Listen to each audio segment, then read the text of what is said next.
మోకాళ్ల నొప్పులు, gas, gut health వంటి సర్వ రోగాలకు నివారణి అరుణ యోగా ఆముదం.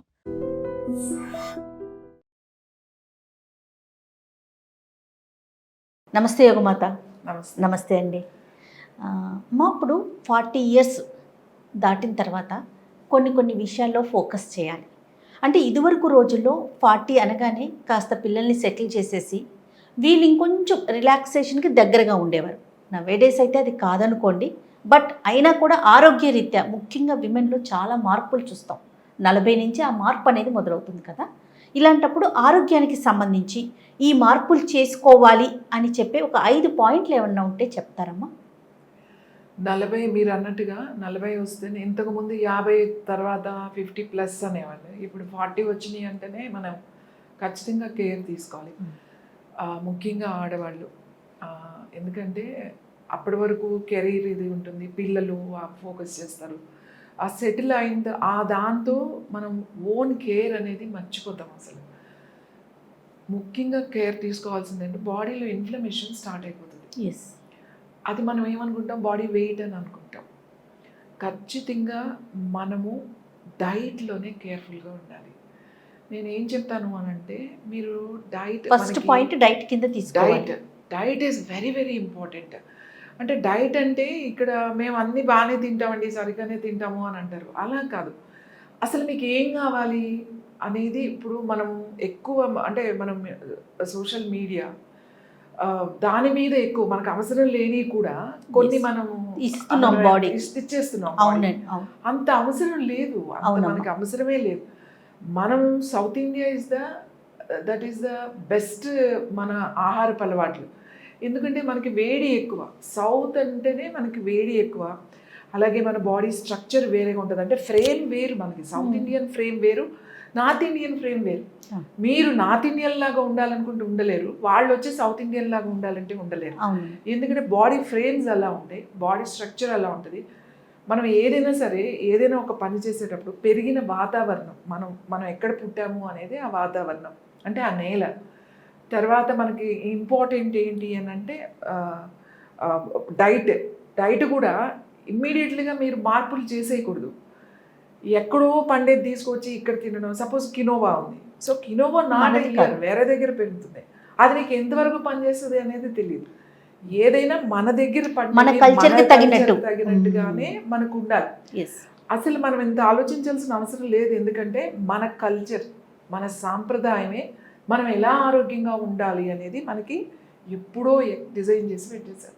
దాన్ని బట్టే మన పండగలు, దాన్ని బట్టే మన ప్రసాదాలు, దాన్ని బట్టే మన బట్టలు, దాన్ని బట్టే మన ఆలోచన అన్నీ కూడా మనం అందుకే అంటా నేను, భారతదేశంలో మనం పుట్టడం అనేది అది చాలా గొప్ప వరం. అది దాన్ని మనం సరిగ్గా చాలామందికి అర్థం కాదు. అది మన చుట్టూ ఉన్న గుళ్ళు కానీ అసలు ఇవి మనం తెలుసుకోగలిగితే మనల్ని మనం మార్చుకోవచ్చు.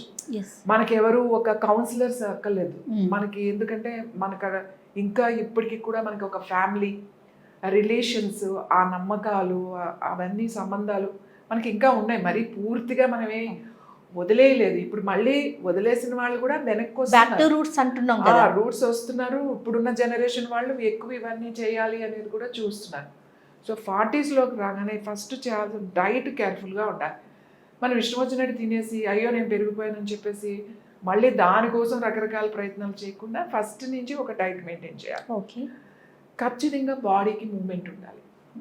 మీరు ఎంత బిజీ అయినా సరే, ఏదైనా సరే కదలిక ఉండాలి. బాడీకి స్ట్రెచింగ్ ఉండాలి. It's very important. Body movement ఉంటేనే మీ మైండ్ కూడా మూమెంట్ కరెక్ట్గా ఉంటుంది. మీరు బాడీని సరిగ్గా చేసుకోకపోతే మీ మైండ్ కూడా దాన్ని ఫాలో అవుతుంది. So body is very very important. Body లేకపోతే మైండ్ ఎక్కడి నుంచి వస్తుందండి? మీ మనసు ఏంటి? బాడీ కదా ఇంపార్టెంట్. సో నీకు 40 రాగానే నాకు 40+ అండి, నాకు డయాబెటీస్ వచ్చేస్తుంది ఇంకా నాకు నెక్స్ట్.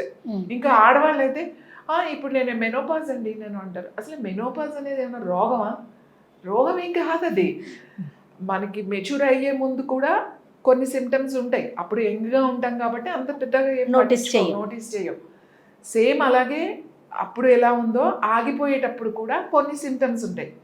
అప్పుడు కూడా హార్మోనల్ చేంజెస్ ఉంటాయి, ఇప్పుడు కూడా మనకి హార్మోనల్ చేంజెస్ ఉంటాయి మెనోపాజ్లో. రైట్. సో వీటిని తట్టుకునేటట్టుగా నువ్వు ఉండాలి తప్ప వీటికి నువ్వు మెడిసిన్ వేసుకోకూడదు. అది ముందు మీరు స్ట్రాంగ్గా ఉండాలి. నాకు మెనోపాజ్లోకి నేను వచ్చాను అని మీరు అనుకుంటే దానికి తగ్గట్టుగా మీ బాడీని తయారు చేసుకోండి. అంతేగాని మాట్లాడితే డాక్టర్ దగ్గరికి పోయి నాకు హార్ట్ ఫ్లాషెస్ వచ్చేస్తున్నాయి, నాకు దుఃఖం వచ్చేస్తుంది, నేను డిప్రెషన్లో ఉన్నా, నాకు పిగ్మెంటేషన్ వచ్చేస్తుంది, నా హెయిర్ రాలిపోతుంది, నేను ఫ్యాట్ అయిపోతున్నాను, నేను తినకపోయినా సరే పెరిగిపోతున్నా, నేను ఇన్ఫ్లమేషన్ వచ్చేస్తుంది బాడీకి, నా బోన్స్ అన్ని నొప్పులు వచ్చేస్తున్నాయి, అరిగిపోయినాయి. సో ఇవన్నీ కామన్గా ఉంటాయి.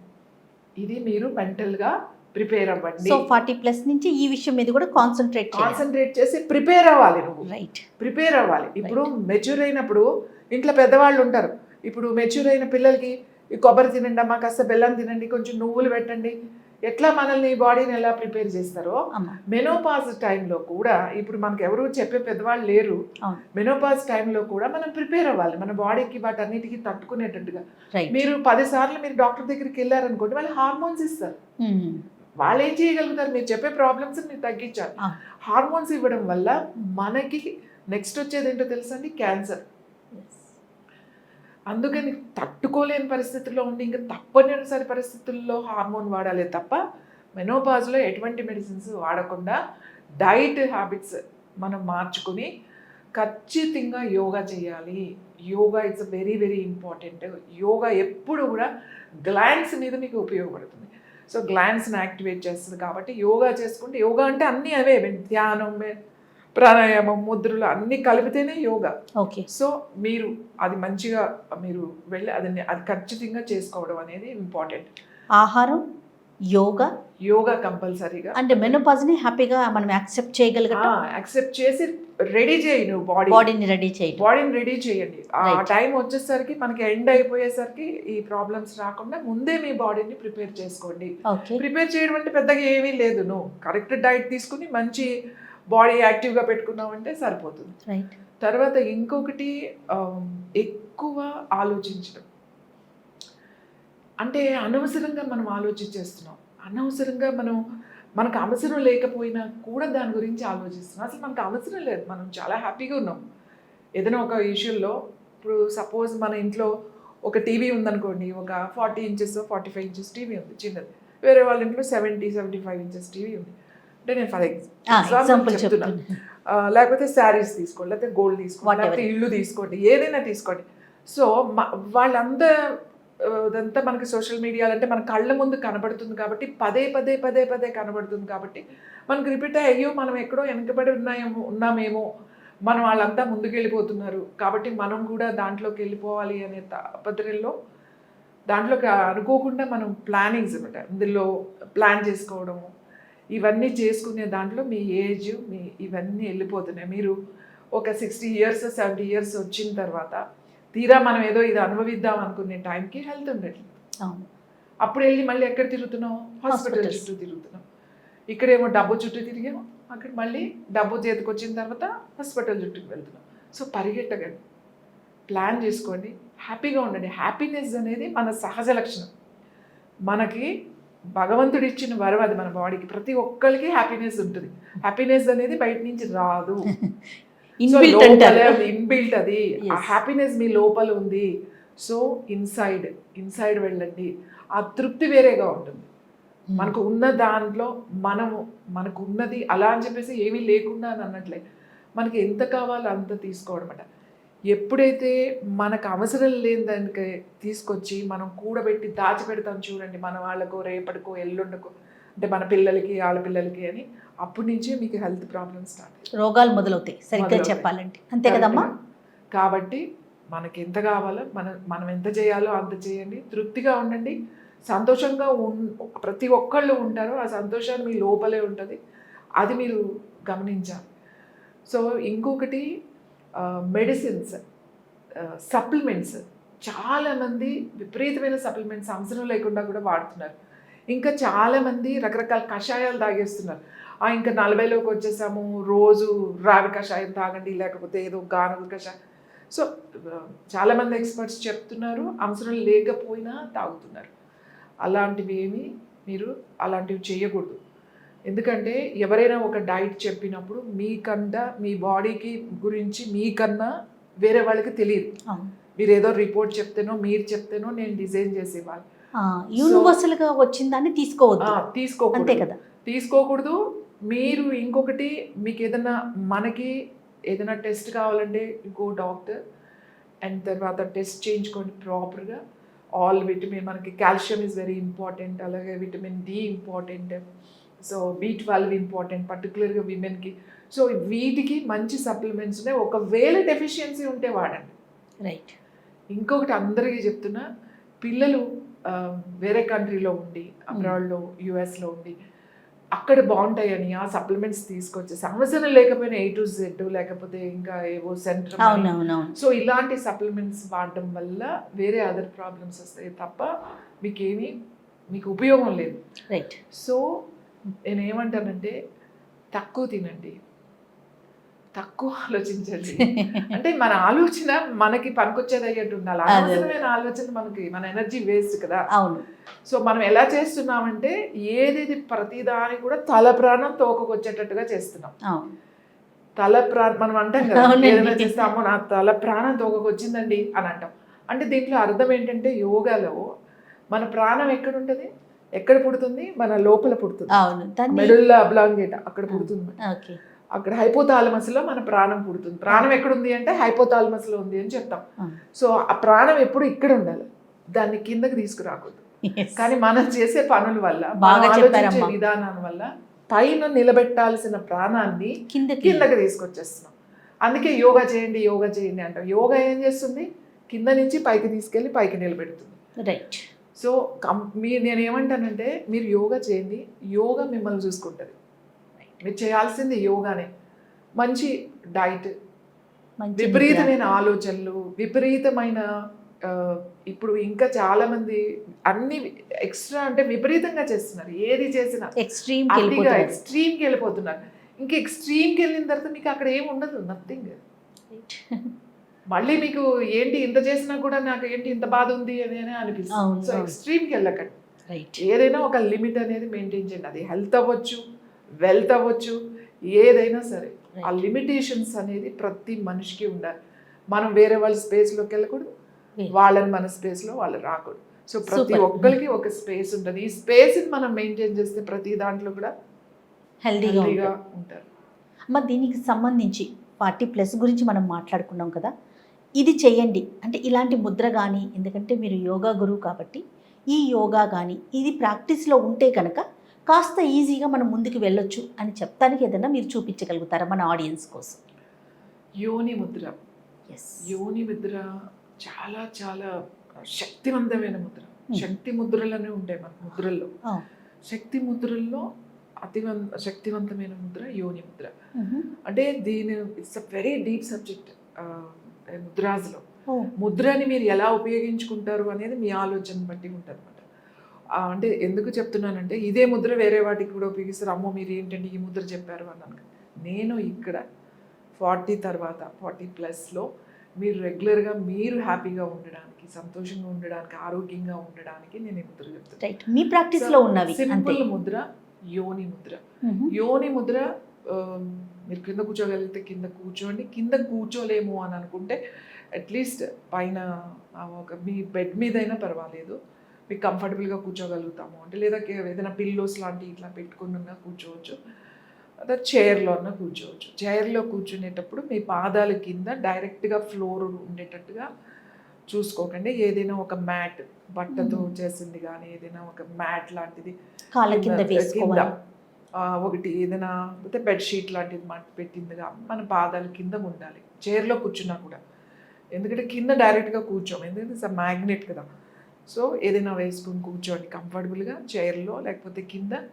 తర్వాత యోని ముద్ర. యోని నేను సింపుల్ ముద్ర చెప్తున్నాను మీకు. ఈ 3 వేళ్ళు ఇట్లా ఈ 3 వేళ్ళు ఇలా ఒకదానికొకటి క్రాస్ చేసేసి ఇలా పెట్టుకోండి. పెట్టి చూపుడు వేలు కిందకు ఉంటుంది, బొటన్ వేలు పైకి ఉంటుంది. ఇది ఎక్కడ ఉండాలి, ఇక్కడే పెట్టుకోవాలి. ఓకే. యోని ముద్ర ఇక్కడే ఉండాలి. ఇట్లా పైకి పెట్టడం, ఇట్లా పెట్టడము, ఇలా చేయడం అట్లా ఏం చేయొద్దు. ఎగ్జాక్ట్గా మీ యోని దగ్గర ఇక్కడ ఉండాలన్నమాట. బొటన్ వేలు 2 పైన ఉంటే కరెక్ట్. చూపుడు వేలు కింద ఉంటుంది. ఓకే. సో కళ్ళు మూసుకొని కొంచెం మీ ఆజ్ఞ చక్రం మీద ఫోకస్ చేయండి, అంతే. ఫోకస్ చేసి కూర్చోండి, అంతే. మంత్రం వద్దు, ఏమి వద్దు. మీకు ఇక్కడ శ్వాస ఎలా ఉంది, మంత్రం ఏమన్నా చదవాలి, ఏమి వద్దు. అలా కళ్ళు మూసుకుని ఈ ఆజ్ఞ చక్ర లోపల ఉంటుంది కదా, అక్కడ ఫోకస్ చేయండి. మీకు ఐబ్రోస్ సెంటర్ పాయింట్ ఇలా ఫోకస్ చేసి కూర్చోండి. స్ట్రైట్గా ఉండాలి మీ వెన్నెముక. ఇలా పెట్టి ఇలా కూర్చోవడం అట్లా చేయొద్దు. ఓపెన్ యువర్ షోల్డర్స్ అనమాట. ఎప్పుడైతే ఈ షోల్డర్స్ ఓపెన్ అయినాయో మీ స్పైన్ స్ట్రైట్ అవుతుంది అనమాట. సో కింద ఉన్న ఎనర్జీ ఏదైతే ఉందో ఊర్ధ్వముఖంగా అంటే పైకి వెళ్తుంది అనమాట. ఇలాగ కూర్చుని మీరు కూర్చోవడం అలవాటు చేసుకోండి. పొద్దున చేయొచ్చు, లేదంటే సాయంకాలం చేయొచ్చు. Morning 6 and evening 6 is the best time. లేదా పూజ సమయంలో మీరు మామూలుగా ఏదో నిత్య పూజా విధానం ఉంటుందిగా, మీరు ఎవరు పూజ వాళ్ళు ఎవరికి చేశారని కాదు, అది అయిపోయిన తర్వాత అక్కడే కొంచెం సేపు అలా కూర్చుని ప్రాక్టీస్ చేసి వచ్చేసాయి. సూపర్. లేదా సాయంకాలం దీపం చాలా చాలా ఇంపార్టెంట్. దీపము అక్కడ దీపం పెట్టుకొని చాలా మంది పూజ చేస్తారు, దీపం పెడతారు కదా. సో అది అయిపోయిన తర్వాత అలా కూర్చోండి. సాయంకాలం మళ్ళీ ప్రత్యేకించి చాలా మందికి పూజ చేయడం అలవాటు ఉంటుంది, పొద్దున్న చేస్తారు కొంతమంది, ఈవినింగ్ ఏమో. కానీ దీపం పెట్టుకోండి, చిన్న దీపం అట్లా వెలిగించి అట్లా కూర్చోండి. అలా కూర్చుని అలవాటు చేయండి. అమ్మవారికి గుడికి వెళ్తే, ఏ అమ్మవారైనా సరే గుడికి వెళ్ళినప్పుడు మీరు ఆ గుళ్ళో మీ దర్శనం మీ పూజ అన్నీ అయిపోతాయి కదా, అయిన తర్వాత ఆ మండపంలో ఎక్కడైనా సరే అక్కడ కూర్చుని ఈ ముద్ర చేయండి.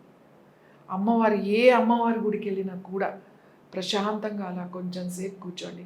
ఆ శక్తి ఎనర్జీ అనేది మీకు తెలిసిపోతుంది, బాడీ ఛార్జ్ అయిపోతుంది, మీరు ఫీల్ అవుతారు. మీరు ఇంట్లో చేసిన దానికి, ఒక నది దగ్గర లేకపోతే ఒక గుళ్ళో చేసిన దానికి చాలా చాలా డిఫరెన్స్ ఉంటుంది. మామూలుగా ఏదో కట్టిన గుళ్ళో చేసిన దానికి, ఒక శక్తిపీఠంలో చేసిన దానికి కూడా చాలా ఉంటుంది అన్నమాట. సో మీరు ఎప్పుడైనా గుడికి వెళ్ళినప్పుడు, అంటే దీనికోసం మీరు వెళ్ళాల్సిన అవసరం లేదు, మీరు ఎలాగే వెళ్తూ ఉంటారు కదా, ఆ దర్శనం అయిపోయిన తర్వాత ఒక 5 నిమిషాలు లేదా ఒక 10 నిమిషాలు అలా ముద్రలో కూర్చోండి, యోని ముద్రలో కూర్చుని రండి. మీ బాడీ మొత్తం ఛార్జ్ అయిపోతుంది. ఆ టెంపుల్లో ఉన్న ఆ ఎనర్జీ ఏదైతే, ఆ శక్తి, అమ్మవారి శక్తి ఉంటుంది కదా, అమ్మవారి ఎనర్జీ వేరే ఉంటుంది, మీకు శివ ఎనర్జీ వేరే ఉంటుంది అనమాట. అమ్మవారి energy is the very powerful.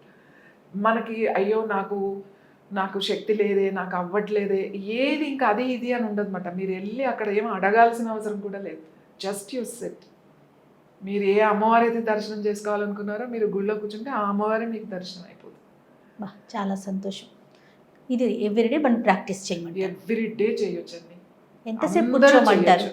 ఒక్క ఆడవాళ్ళు పీరియడ్స్ టైంలో మాత్రం, బహిష్ట టైంలో మాత్రం చేయకూడదు. ఆ 4 days అయితే 4 days, 5 days అయితే 5 days, ఎన్ని రోజులు అయితే ఒకవేళ 6 days అయింది అనుకో, ఎన్ని రోజులు బ్లీడ్ అయితే అన్ని రోజులు చేయకూడదు. రైట్.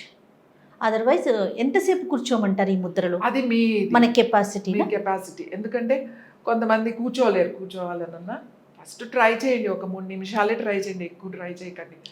3 minutes తర్వాత మెల్లమెల్లగా మీకే ఆ టైం అనేది వచ్చేస్తుంది, అలవాటు అయిపోతుంది. 5 minutes, 10 minutes, 15 minutes, అది ఎవరిష్టం వాళ్ళది. బట్ ప్రాబ్లం ఏమీ లేదు. కానీ కంపల్సరీ ఒక 5 నిమిషాలు పెట్టుకుంటే మంచిది. నమస్తే అమ్మా.